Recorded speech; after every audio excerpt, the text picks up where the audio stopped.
দাদাগিরি, না জানিয়েই ব্যক্তিগত জমি থেকে বালি চুরির অভিযোগ। প্রতিবাদ করায় মালিকের স্ত্রী পুত্রকে মারধর। দিনহাটা থানায় অভিযোগ জমি মালিকের। শুভঙ্কর আমাদের প্রতিনিধির থেকে আরো ডিটেলে জানবো। শুভঙ্কর, ঠিক কি অভিযোগ করছেন বাড়ির মালিক? দেখো, দিনহাটা 1 ব্লকের গীতালদহ 2 গ্রাম পঞ্চায়েতের পরমানন্দ গ্রাম।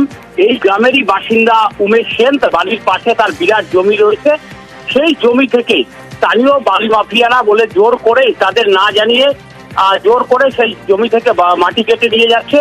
এবং এই ঘটনার যখন প্রতিবাদ করেন এবং তিনি সেই মাটি কাটা আটকে দেন, এরপরে তাকে সন্ধ্যাবেলা তার দোকানে এসে তার স্ত্রী, তাকে এবং তার ছেলেকে ব্যাপক মারধর করে বলে অভিযোগ। এবং এই ঘটনায় ওই জমির মালিক, তার যেটা অভিযোগ যে তার এটাই দোষ যে তিনি সেই ট্রাক্টর, জমি কাটার মাটি কাটার ট্রাক্টর, মাটি কাটার ট্রাক্টর আটকে দিয়েছিলেন।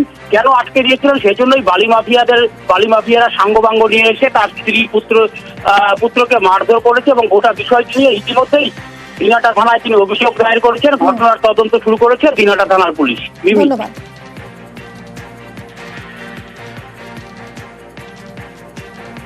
আমার জমিতে ওরা জোরপূর্বক বালু তুলতে যায়, আমি বাধা দেওয়ায় আমাকে ওখানে অনেক রকম বিশৃঙ্খলা গালিগালাজ পড়ে। তারপরে আমার ছেলেকে ডাকি, কোনোভাবে ওরা আমার কথা শোনে নাই। তারপরে আমার ছেলেকে ডাকি, ছেলে দেয়া পুলিশের হুমকি দেয়। তখন ওরা বাড়িতে আসে।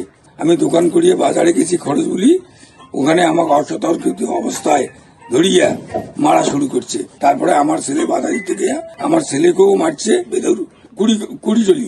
আপনাকে বলেনি? না, জোর করে। কবে হয়েছিল ঘটনাটা? এটা হচ্ছে 13 তারিখের ঘটনা। পুলিশে অভিযোগ করেছেন? হ্যাঁ, পুলিশে অভিযোগ করছি। তো 13 তারিখে নেই, 14 তারিখে হয়েছে। আমাদের জমি থেকে বালু মাফিয়ারা জোর জবরদস্তি মাটি তোলে এবং আমরা বাধা দেই। তৎক্ষণাৎ বাধা দেওয়ার পর বন্ধ হয়। ওরা ওই ক্ষোভে সন্ধ্যাবেলা বাজারে আসে। আসার পর আমাদের দোকানে ভাঙচুর করে, আমাকে মারে, ব্লিডিং হয়, আমি 2 দিন হসপিটালে থাকি। হ্যাঁ, আমার মাকে মারে, বাবাকে মারে এবং যথেষ্ট ওরা থ্রেট দেয় আমাদের দোকান এখানে করতে দিবে না। হ্যাঁ, এখান থেকে দোকান উঠাই দিবে। হ্যাঁ, টাকা পয়সা লুট করে, গ্লাস ভাঙে, মাকে মারে, বাবাকে মারে। আমি গ্রামের পঞ্চায়েত প্রশাসন এবং উপরি মহল সমস্ত যারা আইনি আছে পুলিশের কাছ থেকে এর সুনির্দিষ্ট বিচার চাই এবং এই বালু মাফিয়াদের বিরুদ্ধে যথেষ্ট যাতে স্টেপ নেওয়া হয় সেটা আমি অনুরোধ করি। এটা দীর্ঘদিন ধরে এরা করছে। আমাদের এখানে যারা বিশেষ করে আমাদের রাস্তাগুলো শেষ করে দিচ্ছে, আর তার সাথে সাথে নদীরও গতিপথ অনেক সময় এই বালু কাটার জন্য পরিবর্তন হয়ে আসছে। আমাদের নদী ভাঙছে আরো।